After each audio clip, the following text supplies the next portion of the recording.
दुर्ग जिले के पाटन क्षेत्र में खाद बीज और डीएपी की कमी को लेकर किसानों की परेशानी बढ़ गई है। पूर्व मुख्यमंत्री भूपेश बघेल ने कई सहकारी समितियों का दौरा कर किसानों से मुलाकात की और सरकार पर खाद बीज उपलब्ध नहीं कराने का आरोप लगाया। बघेल ने डीएपी वितरण व्यवस्था और एनपीके की कीमतों पर भी सवाल उठाए। वहीं विधानसभा अध्यक्ष डॉक्टर रमन सिंह ने प्राकृतिक और जैविक खेती को किसानों के लिए स्थायी समाधान बताया। सरकार इस साल किसानों के साथ द्वयम दर्जा के व्यवहार कर रही है। पहली बात है कि लिमिट पहले 60-40 का रहता था, 60% नगद और 40% तुम्हारा सामग्री। इस साल सरकार ने किया 70 और 30। लेकिन सामग्री में पहले ये होता था 1 अप्रैल से नए वित्तीय वर्ष शुरू होने पर किसान नकदी भी आहरण कर लेते थे और खादें भी उठा लेते थे, चाहे डीएपी उठाए, यूरिया उठाए, पोटास उठाए, सिंगल सुपर फास्फेट उठाए।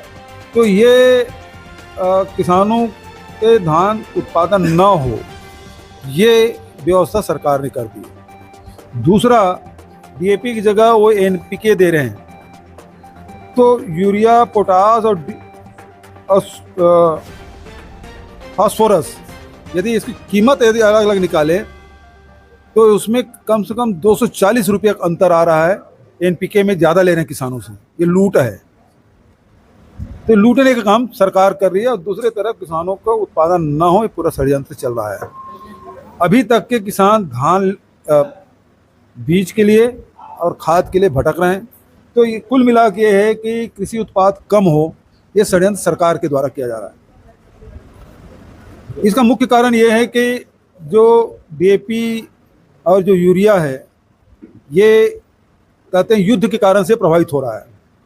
तो रूस से आपने संबंध खराब कर लिया, ईरान से आपने संबंध खराब किया, जो हमारे पुराने मित्र हैं, और अमेरिका जैसे कर रहे हैं वैसे कर रहे हैं।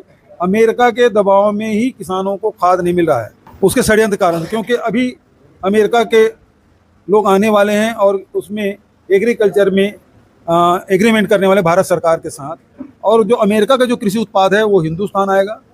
और ये षड्यंत्र ये है कि जो हरित क्रांति के माध्यम से किसान आज अनाज के मामले में भारत को स्वावलंबी बनाए हैं, आज फिर से परावलंबी होने के षड्यंत्र मोदी सरकार कर रही है, उसके लिए जिम्मेदार मोदी है। खाद का उपयोग इतना, यूरिया, डीएपी, सुपर फास्फेट और कीटनाशक का इतना ज़्यादा उपयोग करने लगे हैं, और ये वापस लौट के हमारे भोजन में आता है और भोजन के माध्यम से हमारे इस पूरे शरीर को और मानवता को विकृत करता जा रहा है। तो जितना जैविक खाद की ओर बढ़ेंगे, नेचुरल फार्मिंग की ओर बढ़ेंगे, निश्चित रूप से गोबर खाद और बाकी से उत्पादन भी बढ़ता है, आदमी का स्वास्थ्य भी ठीक रहे।